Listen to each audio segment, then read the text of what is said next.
Now I just got to remember to turn it on.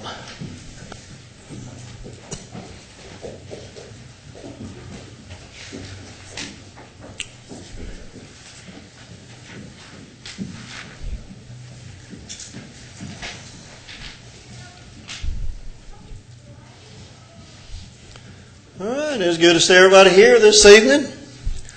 You know, sunrise services, celebrating the resurrection of Christ. Easter's almost here. And you won't find one faithful child of God involved in any of those things. You know, the question this evening we're going to look at is, why don't you celebrate Easter and other holidays? Well, why don't you celebrate Easter? It is mentioned in the Bible, you know. It's mentioned in Acts chapter 12, verse 4, in the King James Version of the Bible. Acts 12:4. This is talking about Herod apprehending Peter. It says, and when he had apprehended him, he put him in prison and delivered him to 4 quaternions of soldiers to keep him, intending after Easter to bring him forth to the people. So Easter's found in the Bible. Why don't you celebrate it? Well, whenever we look at the English word Easter there in Acts 12:4, it is translated from the Greek word Pascha, P-A-S-C-H-A. That word is found 29 times in the New Testament. 28 times it's translated Passover. And whenever you look up the word Pascha there in Strong's definitions, it said it is of Chaldean origin. The Passover, the meal, the day, the festival, or the special sacrifices connected with it. Anything that word has to do with is the Passover. So why is it found in the King James Version? Why is Easter found there? Well, it's because the translators of the King James Version left it in. And I'll explain that in a minute. And King James liked that. So that's why it's in the King James Version of the Bible.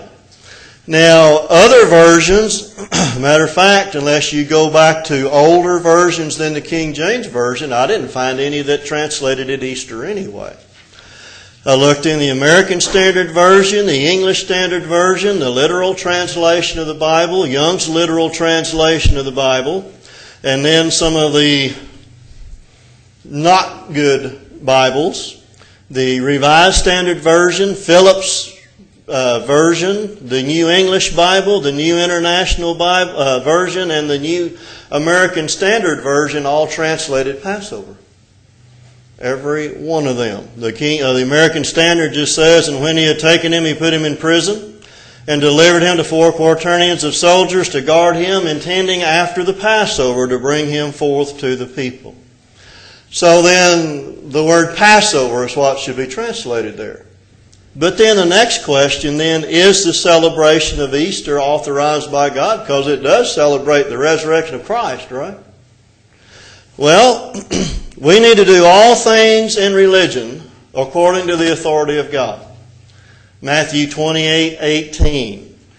Jesus said, all power or all authority is given unto me in heaven and in earth.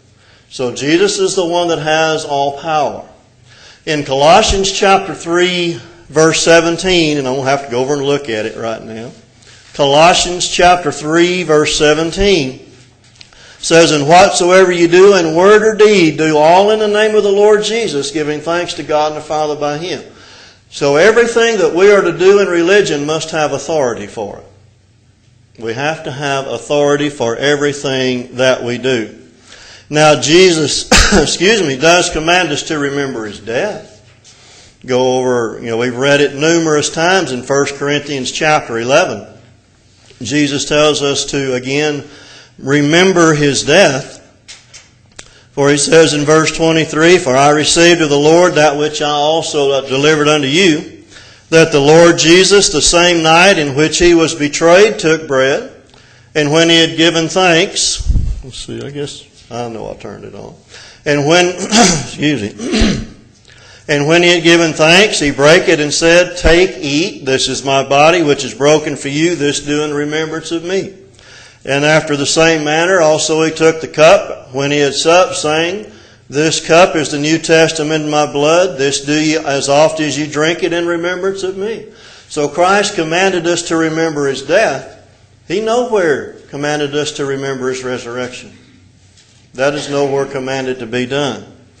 All right, so where did the celebration of Easter come from? Well, I went and looked at a few places online. The first one that I'm going to read to you is from a website called theguardian.com. It says there, Easter is a pagan festival. If Easter isn't really about Jesus, then what is it about? And then he goes on and talks about the spring equinox and such things as that. Now, we go back and remember some of the things that we looked at in our study of church history.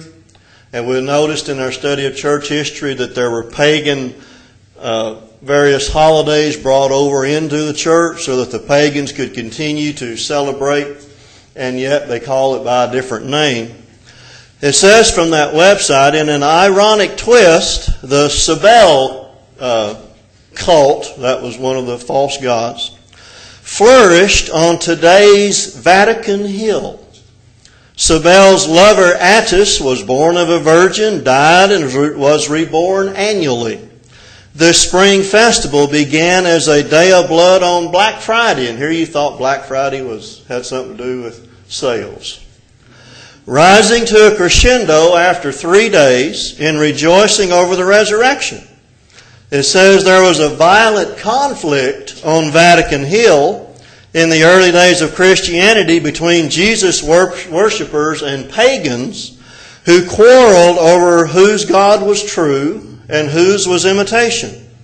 What is interesting to note here is that in the ancient world, whenever you had a popular resurrection or resurrected God myth, Christianity found a lot of converts. So eventually Christianity came to an accommodation with the pagan spring festival. Although we see no celebration of Easter in the New Testament, early church fathers celebrated it, and today many churches are offering sunrise services at Easter, an obvious pagan solar celebration. So where did Easter come from? Another one, website called truthontheweb.org, says the origin of Easter. The term Easter is not of Christian origin. It is another form of Astarte, one of the titles of the Chaldean goddess, the Queen of Heaven. The festival of Pasch was a continuation of the Jewish feast.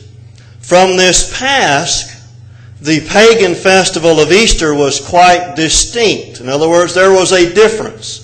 We looked at the Greek word Pascha a while ago, the Passover.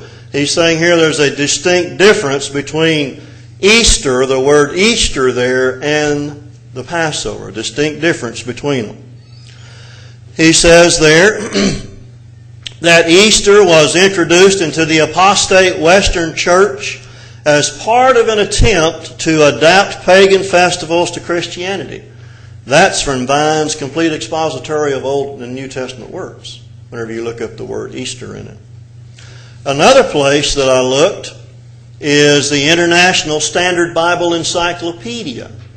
It says this: Easter in the Authorized Version of Acts 12:4 is an anachronistic mistranslation of the Greek word Pascha, in which the Authorized Version, which is King James, followed such earlier versions as Tyndale and Coverdale. So apparently when Tyndale and Coverdale translated their Bibles, they put the word in there, and that's what it talked about earlier about the translators of the King James Version leaving it in. It says, continuing, the Acts passage refers to the 7-day Passover festival, including the festival of unleavened bread, or Feast of Unleavened Bread. It is reasonably certain that the New Testament contains no reference to a yearly celebration of the resurrection of Christ. Another quotation from the International Standard Bible Encyclopedia says the term Easter was derived from the Anglo-Saxon Eostre, the name of the goddess of spring. In her honor, sacrifices were offered at the time of the vernal equinox, By the 8th century, the term came to be applied to the anniversary of Christ's resurrection. So it wasn't until the 700s that took place. This is from Compton's Encyclopedia and Fact Index. The name Easter comes from Eostre, an ancient Anglo-Saxon goddess, originally of the dawn. In pagan times, an annual spring festival was held in her honor. And then one other here, excuse me. This is New Unger's Bible Dictionary. It says Easter, Greek word Pascha from the Hebrew Pesach, the Passover, and so translated in every passage except the King James Version, Acts 12:4. In the earlier English versions, Easter had been frequently used as a translation of Pascha. At the last revision, 1611 Authorized Version, Passover was substituted in all passages but this. The word Easter is of Saxon origin. The name is Eostra, the goddess of spring, in whose honor sacrifices were offered about Passover time each year. By the 8th century, Anglo-Saxons had adopted the name and designated the celebration of Christ's resurrection. So where did it come from? Easter is a pagan celebration. It has absolutely nothing to do with New Testament teaching. Now then, one last one, and the reference is from, and I like the name of the book, Richard Rives' book, Too Long in the Sun. He says, why was so much debate necessary if Easter was a tradition passed down from the apostles? The answer is that it was not an apostolic institution, but an invention of man. They had to make up some rules. History records the spring festivals in the honor of the pagan fertility goddess, and the events associated with them were celebrated at the same time as Easter. In the year 399 AD, the Theodosian Code attempted to remove the pagan connotation from those events and ban their observance. So it was banned during that time. The pagan festival of Easter originated as the worship of the sun goddess, the Babylonian queen of heaven, who was later worshipped under many names, including Ishtar, Cybele, Idea, Mater, the Great Mother, or Astarte, for whom the celebration of Easter is named. Easter is not another name for the feast of the Passover, and is not celebrated at the biblically prescribed time for Passover. This pagan festival was supposedly Christianized several hundred years after Christ. So right there it tells us that as a religious holiday, Easter is a pagan holiday. Nothing to do with Christianity about it. Now, we do not celebrate Easter as a religious holiday because it is not authorized by the Word of God to do that. Now, let's look at one other. We looked at Easter a little bit. Let's look at Christmas. What about Christmas? Jesus is the reason for the season. You can't take Christ out of Christmas, right? Well, let's look at the historical background of Christmas then. The celebration of Christmas can be traced back to times before Christ, and of course it wasn't called that at that time. It was a winter celebration that was used to pay homage to false gods. Included in the celebration were merrymaking, the giving of presents, along with the worship of false gods, including human sacrifice. So that's where Christmas came from. This is from Wikipedia. It says the chronography of 354. Now that is a book or a manuscript. It says it is an illuminated manuscript compiled in Rome, is an early reference to the date of the Nativity as December 25th. In the East, early Christians celebrated the birth of Christ as part of Epiphany on January 6th. Although this festival emphasized the celebration of the baptism of Jesus. I don't guess that celebration's done anymore. I've never heard of that one. Christmas was promoted in the Christian East as part of the revival of Catholicism following the death of pro-Arian Emperor Valens at the Battle of Adrianople in 378. The feast was introduced to Constantinople in 379 and to Antioch in 380. The feast disappeared after Gregory of Nazianzus reigned as bishop in 381, but was reintroduced by John Chrysostom in about 400.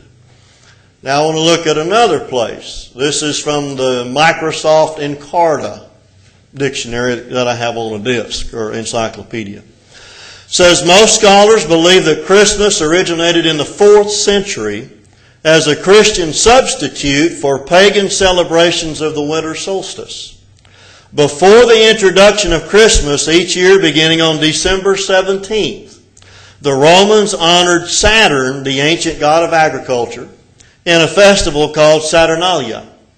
This festival lasted for 7 days and included the winter solstice, which usually occurred around December 25th on the ancient Julian calendar. During Saturnalia, the Romans feasted, postponed all business and warfare, exchanged gifts, and temporarily freed their slaves. And these and other festivities continued through January 1st, when Romans marked the day of the new moon and the first day of the month and year. So, Microsoft Encarta tells us where it came from. The worship of Saturn, or the Feast of Saturnalia. Now, for several hundred years after the time of Christ, the festival was purely pagan. Now, what do the Scriptures, what did Paul say about celebrating religious holidays? When we look in Galatians chapter 4, look at verses 8 through 10. Galatians chapter 4, verses 8 through 10. Those verses read, howbeit, when ye knew not God, ye did service unto them which by nature are no gods. But now, after that ye have known God, or rather are known of God, how turn ye again to the weak and beggarly elements whereunto ye desire again to be in bondage? Ye observe days and months and times and years. I am afraid of you, lest I have bestowed upon you labor in vain. Paul warned the Christians not to have holy festival days like the Jews had in theirs. And then also probably a warning there against holy or religious festivals like the pagans were having, because this was written to the churches in Galatia as well. Tertullian, who died about AD 220, wrote a treatise called De Idolatria, in which he chastised Christians for hanging reeds on their doors and following other practices of idolatry, at the winter solstice and the new year.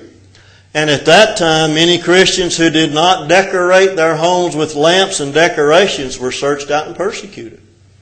So that was just another sign that they were not doing those things. The apostate church, though, wanted to draw the pagans into their religion. So they allowed them to continue their revelry in doing their Saturnalia festival, and yet they were saying, well, we're just going to celebrate Christ's birthday. So that's what they kind of threw that into there. Many dates were ascribed for the time of Christ's birth anyway. January 6th, March 24th, March 28th, April 2nd, May 20th, and December 25th. You know, God didn't give us a date whenever Jesus was born. And why do you think that may be? Think he might have knew that man would celebrate that as a religious holiday in opposition to his will? Well, there are still symbols used today, though. Is it wrong for us to use these symbols? The burning of the Yule log was adapted to English custom from the ancient Scandinavian practice of having huge bonfires to honor the winter solstice. When we burn a Yule log, are we honoring the winter solstice? The idea of using an evergreen tree was taken from Celtic and Teutonic tribes who honored these plants at their winter solstice festivals as symbolic of eternal life. Are we doing the same thing whenever we put up a Christmas tree? Ivy was a symbol of the wine god Bacchus and was banished to the outside of the house. The northern Europeans associated mistletoe with the Norse goddess of love and developed the custom of kissing under a mistletoe. So whenever you walk under a mistletoe, are you worshiping the Norse goddess of love? Now, Christmas is a pagan holiday. But how does it affect us? How does it affect us today? Well, we first got to realize and understand that God expects that the Bible is going to lead our lives. That's what He expects of us. Also understand that God allows participation in national festive holidays, as long as unauthorized religious activity does not enter into those activities. Give you an example of John 10:22. John, chapter 10, verse 22. It says there, and it was at Jerusalem, it was at Jerusalem, the feast of the dedication, and it was winter, and Jesus walked in the temple in Solomon's porch. What is the feast of the dedication? The feast of the dedication is Hanukkah. Where does that come from? That comes from in 165, 164 BC, whenever the Maccabees came in and reconquered the city of Jerusalem from the Syrians, and they cleansed the temple. That happened again, I think I've got 165 BC down there. So Jesus was there at the celebration of Hanukkah. That was a national feast day, a national holiday. So God allows us to celebrate national holidays.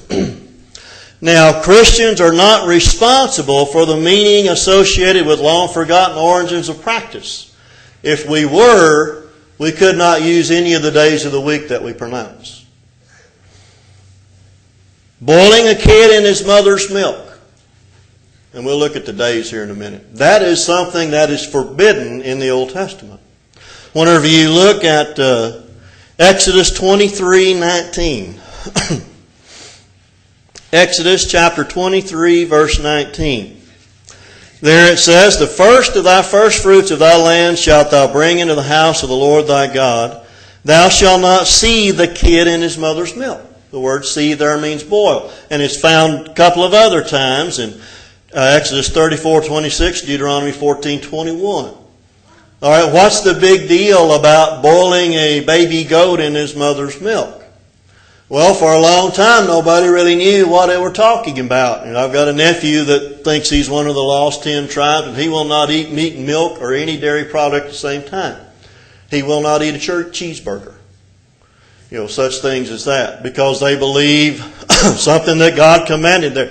But they have since found in ancient writings what they're talking about, that boiling a kid in his mother's milk was a way to approach a false god and to give honor to that god.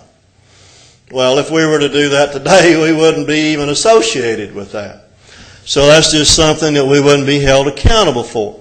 June weddings date back to when Roman women chose to marry in June because the goddess Juno was guardian of the female sex. So if we have a June wedding, are we worshiping the Roman goddess? No, we're not doing that. And now the days of the week. Does God hold us responsible for worshiping the gods that every day of the week comes from the name of a false god? Sunday is the sun's day, the sun god's day. Monday is the moon god's day, moon's day. Tuesday, and this is from Wikipedia, the name Tuesday derives from an Old English word, Tuesdag. And I'll spell it for you. Tiwesdaeg. It literally means Tuesday. Tiws day. Tu is the Old English form of the Pro-Germanic god Tiwaz or Tur, the Norse god of war and law. So when we say Tuesday, are we worshiping the Norse god of war? Wednesday, the name is I don't know how to pronounce this word, so it's calque, calque, of the Latin dies mercurial. In other words, it's borrowed from one language and used in another. The day of Mercury. reflecting the fact that the Germanic god Woden or Wodenaz or Odin during the Roman era was interpreted as Germanic Mercury. So Wednesday is Woden's day. Thursday is Thor's day, the Norse god of thunder. Friday is the day of Frigg. Frigg is an old English goddess that is associated with the Roman goddess Venus. Saturday is Saturn's day. So does God hold us responsible for worshiping Saturn whenever we mention Saturday? No, He wouldn't do that, would He? God doesn't hold us responsible for those links. But if God wanted us to celebrate Easter or Christmas as a religious holiday, where would He have put it? He'd have put it in His book. And the absence of it in its book, in His book, speaks volumes. All right? Christians must not observe Easter or Christmas as a religious holiday, because we're not authorized to do that. While Christians will still avoid using symbols that are associated with these holidays, like Christmas time, the angel and the star and the Christmas carols and the nativity scenes and all those things like that. We can use Christmas and Easter as national holidays, times that we get together and gain weight and give gifts and things like that. So, in Romans chapter 14, look at verses 5 through 7. Romans 14, 5 through 7. Says there, one man esteemeth one day above another, another esteemeth every day alike. Let every man be fully persuaded in his own mind. He that regardeth the day regardeth it unto the Lord, and he that regardeth not the day to the Lord, he doth not regard it. He that eateth, eateth to the Lord, for he giveth God thanks, and he that eateth not to the Lord, he eateth not, and giveth God thanks. For none of us liveth to himself, and no man dieth to himself. For whether we live unto the Lord, and whether we die unto the Lord. Whether we live, therefore, or die, we are the Lord's. So, can't practice them as a religious holiday. That's not authorized. But we can practice them as a national holiday. All right. Does anybody have any comments they'd like to make? Dave needs some exercise. Run on over there, Dave. That's Bob. That won't hurt him. He needs to get warmed up.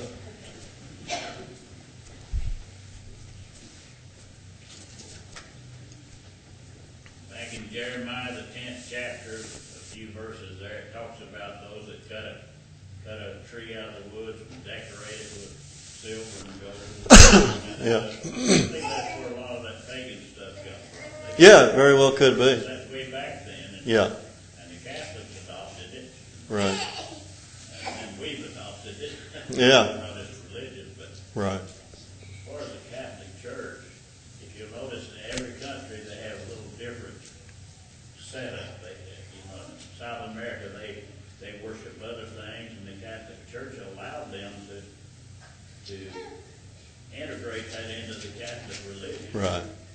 Another country's got something else, but the reason they do that is to win converts. Right. Like the indulgences. That's a good way to Yeah. convert people to their church. Right. Pray them out of purgatory is another way to Right. So all of these things are false. Right. And just like I'd mentioned before, when I was in Justin, I was visiting with a man on the side of the road, and a lady walked by, and she was a Catholic, and she knew who I was, and she said, "Don't you even try to convert me." She said, "I like being able to go out and sin to confess it to the priest and then go do it again." Yeah. Yes, that was her thinking on it. All right, anybody else have anything? Jeff does something.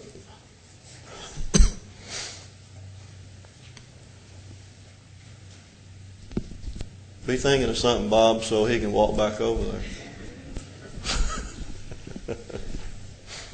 Well, there's, like you said, there's nothing wrong with the national holidays and stuff like that. Like the Thanksgiving, a day there. It's not a religious holiday, Right. but it's a day that we set aside to, give thanks for things, Right. or the 4th of July or July. something like that, Right. But there's other days that I'm not sure about the Mardi Gras, what its things are, holiday or whatever season. But there's also like St. Patrick's Day and Valentine's Day, which were set up as Catholic saints, honoring Right. them, Honoring and stuff Catholic like that. So the saints. Catholic Church has influenced a lot of the, Yes. That's why I won't wear green on St. Patrick's Day. So I revolt on that one. Just like I couldn't park in the Baptist church parking lot down at the funeral last night. I just couldn't talk myself into it. I just went around the corner and parked on the road. But, those are holidays that people will celebrate. And I got through doing a lesson similar to this on Christmas in one of the congregations I used to preach at, and a young man got right up after that and said, "Thank you for Jesus, who's the reason for the season." And I know he knew what I said. But that also shows you something about Abilene Christian University where he was attending. Tracy has something. Tracy, right there beside you. I think, like Easter, it's a little easier to delineate because you have the Easter bunny and you have eggs and you have, Yeah. things that are, pretty easy, even for kids to be able to delineate that, Right. you can teach them like, hey, this is fun and this is, not religious.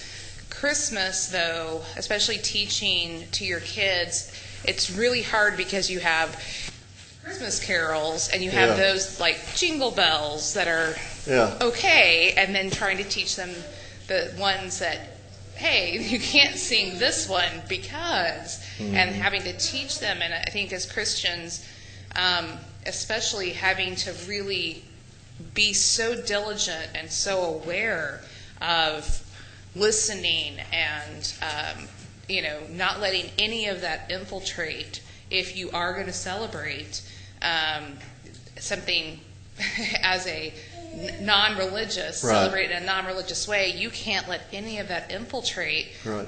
into that part of the celebration because it is, it will try to come into it because that's just what the world wants. That's how they want to make it a part of. In the schools, they push it. Yeah. The separation of church and state is not there. No. They sing all of those religious carols there. Even at the elementary school, they have sing-alongs in the gyms, and they sing all of those religious songs. Right. Carols, whatever that you call them. So you have to be super diligent as a parent to try to separate that, even by the age of 5. I mean, Right. to teach your children.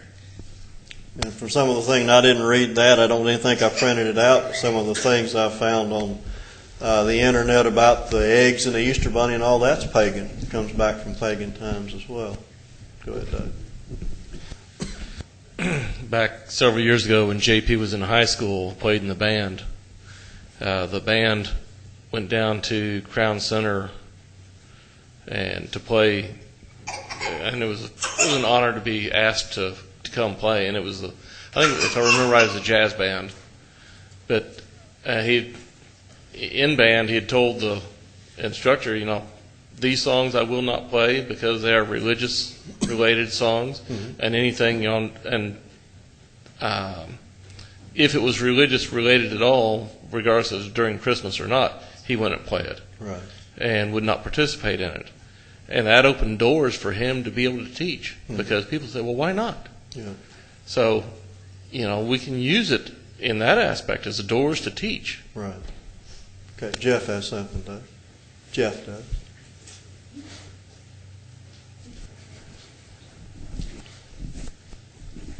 you said something earlier about Jesus is the reason for the season. Yeah. I saw that on a sign on 291 going back and forth to work. Yes. And, the thing is the devil is the reason for the season. That's right. Because he's wanting people to not think of Jesus, but think of the baby. Think of the baby. Think of the baby. I think I used that as an article Jack Williams wrote one. Everybody loves a baby. Everybody loves the baby Jesus. Nobody wants the man Jesus. So.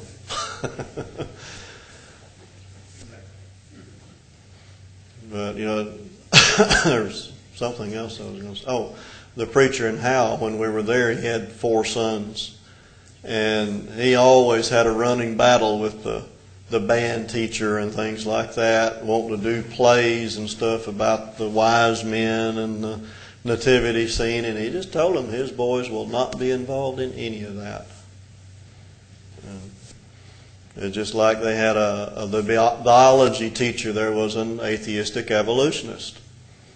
And the boys said, if we put the wrong answer in there, he's going to fail us. And Dad just told them, said, here's the answer you want, here's the truth. So they would actually answer each question twice whenever they did their test. First bell. Time to quit. Oh, he has his hand up. Okay. My mother and father are not very religious. They call themselves Methodist.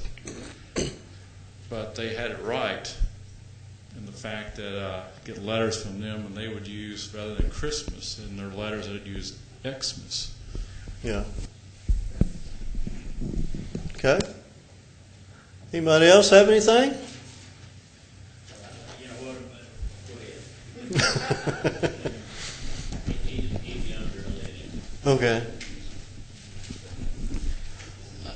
I've never read it anywhere, but I've heard people say that Christmas came from the 2 words Christ Mass. Christ Mass. Is that correct? That's how it got its religious connotations. I read something in there that the Catholic Church, it did come from Mass and Christ. Yeah. Did you bring up Halloween? No, I didn't bring up Halloween Well, this that's time. another pagan deal, but I kind of like that, not as a religious deal, but my kids go out when they're kids and they bring sacks of candy. I like to go through it, You were collecting candy, weren't you? And my Yeah, that's just grandkids another doing the pagan same. holiday that today is not associated with its I know it. original My meaning. grandkids did it. Now my great grandkids, we got a little thing going there. Yeah. You're getting all kinds of candy.